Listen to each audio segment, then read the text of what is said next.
Spoilers ahead. Watch out and take care. Will Hunting is sitting in his house, reading a book. His close friend, Chucky Sullivan, drives to his place to pick him up. Will joins him, they get in the car and leave. At MIT, Professor Gerald assigns his students a theorem to solve by the end of the semester, adding that whoever solves it will have their accomplishment published in MIT newspaper. Will is a janitor at MIT. The given theorem is written on a board in the hallway. Will is quietly mopping the floor. After the students leave, he looks at the questions written on the board with wonder. Will and Chucky go to a bar. He is in a light mood. Despite that, Will decides to leave early. He goes home and works on the theorem he saw earlier that day. The next day, he carries out his cleaning duties while solving the theorem on the board in the hallway. Will and Chucky are playing baseball. Will keeps hitting Chucky, complaining that he's crowding the plate. Chucky mentions going to a Harvard bar the following week, and Will seems to agree. Gerald is attending an MIT alumni reunion. His students come and ask him about the person who solved the theorem. He is surprised to see the solution written on the board. He asks different students if they solved it, but no one seems to come forward. Will, Chucky, Morgan, and Billy are attending a baseball game.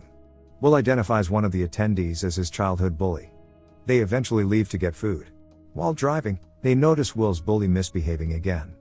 The group picks a fight with him and the cops show up and arrest Will. Gerald enters his class and notices an unusual number of students present. Everyone is curious about the person who solved the theorem. He asks for the mysterious person to reveal themselves, but no one speaks up. Afterwards, Will is solving a question on the board and Gerald spots him. He harshly tells him he can't graffiti over there. Will walks away quickly. Gerald later looks at the board and realizes Will is a genius. Will goes to the Harvard bar with his friends as planned. Morgan makes fun of him for getting fired from his job as a janitor. Chucky flirts with two Harvard students and lies about having a history class with one of them. A man named Clark shows up. He starts to bitterly insult Chucky by showing off his knowledge of history. He belittles him for having little knowledge of the subject. Will jumps into the conversation. He outsmarts Clark and calls him out for plagiarizing his remarks on history and being unoriginal. Clark is left feeling embarrassed. He tries to hurl insults back at Will, but he handles the situation well and Clark backs off. Later, Skylar, one of the girls Chucky was flirting with, comes and talks to Will. She shows her interest in him and gives him her number. They discuss going out sometime. Gerald visits the buildings and grounds office in search of Will. He is told that he didn't come to work today. They could contact his parole officer, since Will got his job through him. Will is in court, justifying himself for hitting a cop. The judge says he has a record of misconduct. He also mentions Will living in different foster homes. He got removed from 3 of them due to severe physical abuse. His charges are not dismissed and his bail money is set to $50,000. Afterwards, he calls Skylar from jail and checks up on her, asking if they could hang out soon. He is taken to meet Gerald, who offers to help him out on 2 conditions. Firstly, he will agree to work more on math, and secondly, he will see a therapist. Will takes the therapist part rather lightly. Will works on math with Gerald and they seemingly have a good time. He visits different therapists and struggles to open up. He keeps taking them lightly and mocking them. He doesn't listen to anybody. At last, Gerald decides to make Will meet with Dr. Sean McGuire, his roommate from college who is a therapist now. Gerald goes to meet Sean at work. They talk about how they haven't seen each other since Sean's wife passed away. Meanwhile, Will tells Chucky about his probation and counseling arrangement. Gerald convinces Sean to counsel Will, as he's exceptionally intelligent and worth a shot.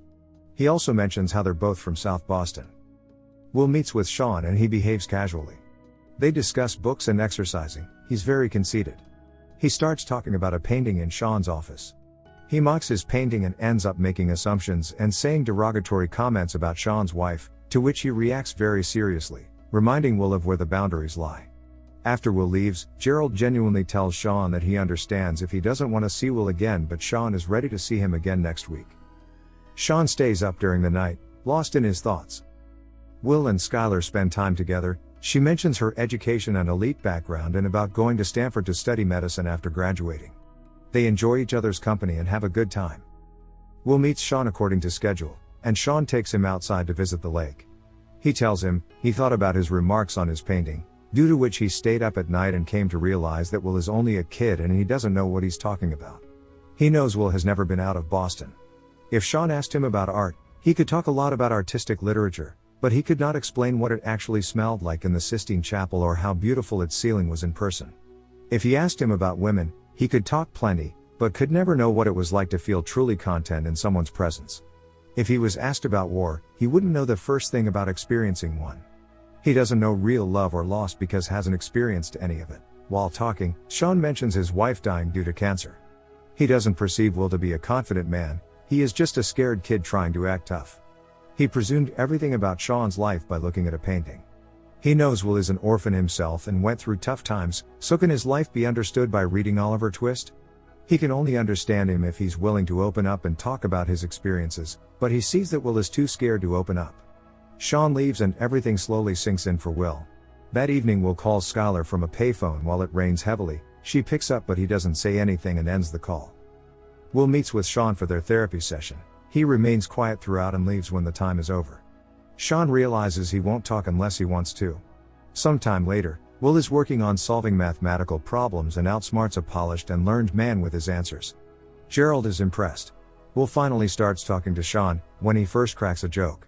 He proudly talks about how he went on a date, and didn't care to really check in with Skylar again. Sean calls him an amateur. Will insists that he knows what he's doing, saying she's different from other women he has been with.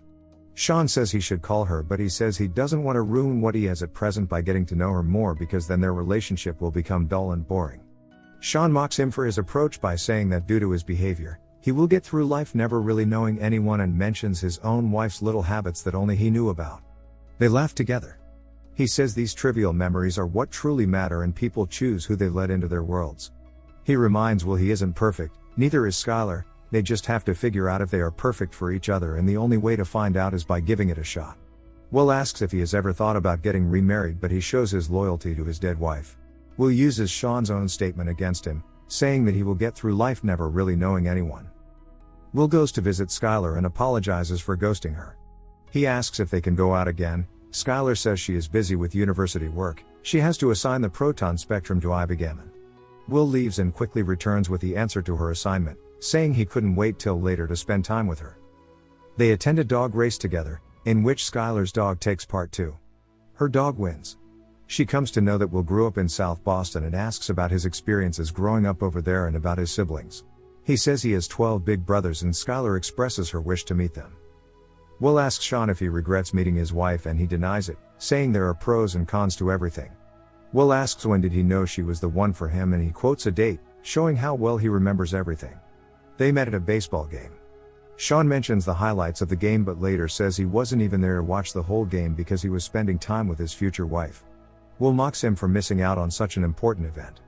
He expresses no regrets for the time he spent with his wife, throughout his life. Will and Skylar spend time together and share intimacy. She asks him when he will show her his place and let her meet with his friends and brothers. He says he will take her to meet them. Chucky, Billy, and Morgan meet up with Will and Skylar. They tell each other funny stories and converse, but Will still seems reluctant to show Skylar his personal life. Chucky taunts him humorously, saying that if she saw his living conditions, he'd get dropped like a bad habit. Will manages to persuade him to give him his car keys. Gerald meets Sean to talk about Will. He says he should talk to him about his future, as he has been getting lots of job offers that fit Will's potential. Sean doesn't think Will is ready yet. The conversation gets heated as a conflict arises. Sean wants Will to figure out what he wants to do in life on his own and Gerald wants him to pursue mathematics. He says he sent Will to attend a job meeting. Will sends Chucky to the job meeting instead of him. Chucky behaves casually and leaves the people of the company confused. Skylar asks Will if he has a photographic memory, considering his intelligence and how something as difficult as organic chemistry is so easy for him, despite studying it only for fun. He explains how he is just naturally good at studies. They get affectionate with each other. Later, Skylar expresses her wish for Will to come with her to California. It gets serious, when Will clearly shows his fear of abandonment. He fights with her, angrily telling her about his traumatic past. He lied about having brothers, he's an abused orphan. Skylar tells him she loves him, but he says he doesn't love her, shattering her. Tom makes Will aware of how he should be appreciative of Gerald for working so hard with him. The situation gets tense when Gerald asks him about the job meeting. Will says he had a date and sent Chucky instead. Gerald isn't pleased to hear this. Will says he doesn't want to spend his life explaining stuff to people. Gerald says he could show some appreciation. Will brags about how easy the proof is for him, while Gerald struggles to solve it. He burns the proof as Gerald miserably admits Will has more potential than him. He is sad that he just throws it all away. Will goes to a job meeting for the National Security Agency and explains why he wouldn't work for them with a very witty and detailed explanation. Sean asks Will if he has a soulmate and he denies having one. During their discussion, Will gets defensive about how low-paying jobs aren't considered honorable. Sean understands there is honor in them.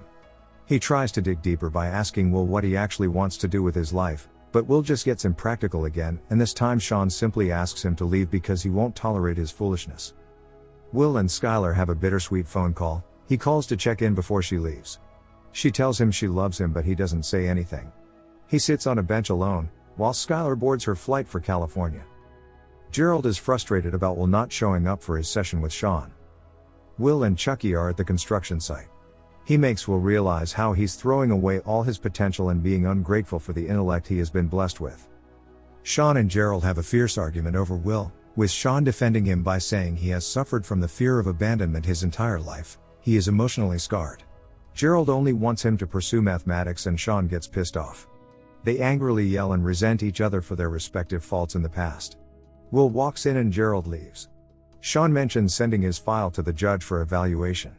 They talk about their experiences with physical abuse.